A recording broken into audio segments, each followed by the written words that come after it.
I'm terrible with clothes, just terrible. And I don't pick them out well. And so she's always having to go to the closet. Now, because I'll go in the closet and I'll just stand there, and then I get in this stupor state. And then I start slobbering a little bit. And sometimes she'll say, John, where are you? Are you in the closet? Yeah, I'm in the closet. She'll come in and say, oh, here, honey, what's the, and I'll tell her, she'll throw this, she'll say, here, this, and she'll put it, and then she kind of throws it at me. She says, here, wear that. And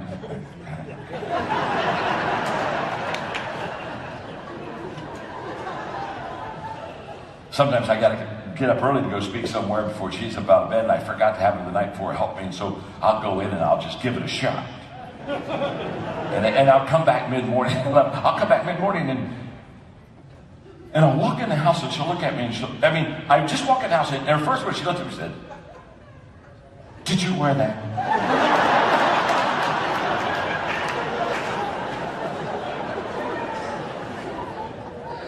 Now think about the question. Did I wear that? Did you wear that?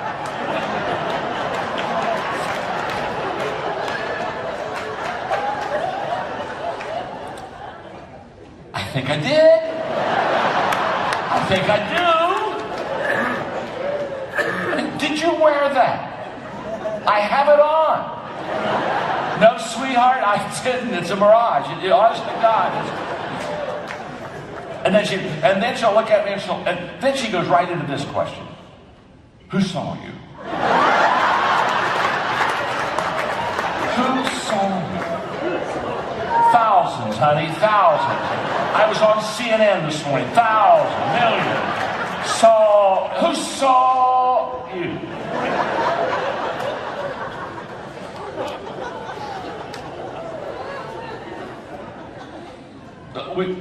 We see things as we are. We see people as we are. I think I was most aware of that when that I started off as a pastor in my first little church in southern Indiana. I had a college friend of mine that we graduated together, and he went to a church about 20 miles from mine. We both had kind of little churches. And so we would kind of help each other out. He'd come and speak for me, I'd go speak for him.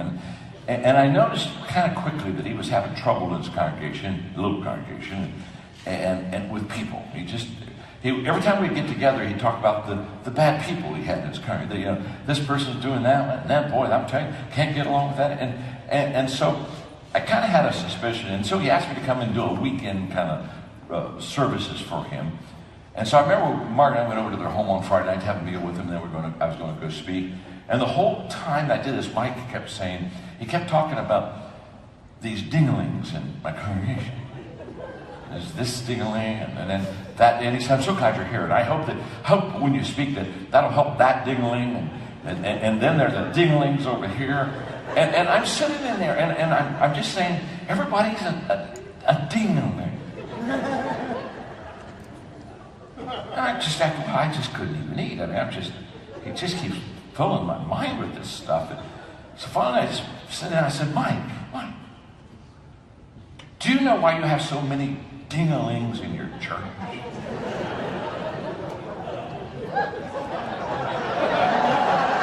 I see the train a-coming. I said, do you know why you have so many dinglings in your church? He said, no, but I would love to know that. I said, because you're the biggest dingling of all. You're just a dingling, and a dingling sees a dingling, and dinglings are dinglings to you.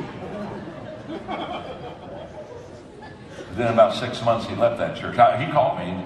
He said, I'm going to Ohio. I finally got a great church that I'm going to go to. He said, this church is just full of problems. It's full of just problems. It's just full of problems. He said, I can hardly wait to go to my new church. I hung up. I looked at Mark and I said, it'll take him 6 months to find the dinglings in that congregation. And I've watched his career, and he has literally dinglinged his life. From one place to another place, here a ding-a-ling, there a ding-a-ling, everywhere a ding-a-ling, a ding-a-ling, a ding-a-ling, ding-a-ling.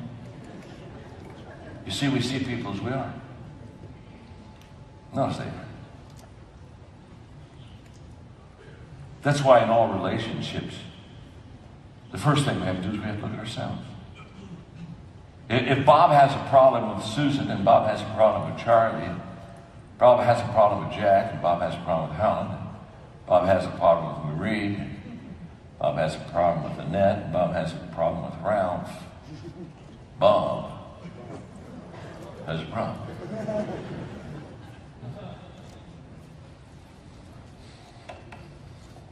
We see things from our perspective. I love this. It's laminated, okay? A man in a hot air balloon realized that he was lost, so he reduced altitude and spotted a woman below, and he descended a little bit more, and he shouted, "Excuse me, can you help me? I promised a friend I would meet him an hour ago, but I don't seem to know where I am." The woman below replied, "You're in a hot air balloon. And you're hovering about 30 feet above the ground. You're between 40 and 41 degrees north latitude and between 59 and 60 degrees west longitude." "You must be an engineer," said the balloonist. "I am," replied the woman. "How did you know?" "Well," answered the balloonist, "everything you told me is technically correct, but I have no idea what to make of your information. And the fact is, I am still lost. Frankly, you've been no help at all. If anything, you've delayed my trip."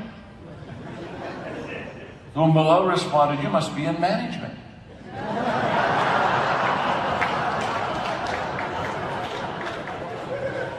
"I am," said the balloonist, "but how did you know?" "Well," she said, "you don't know where you are or where you're going.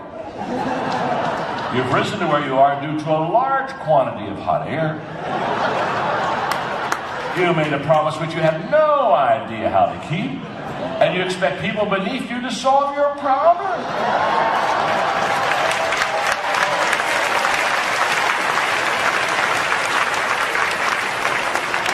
See, we see things from our perspective. And in relationships, all I'm just saying to you, if you're running into an awful lot of problem people, you have a problem.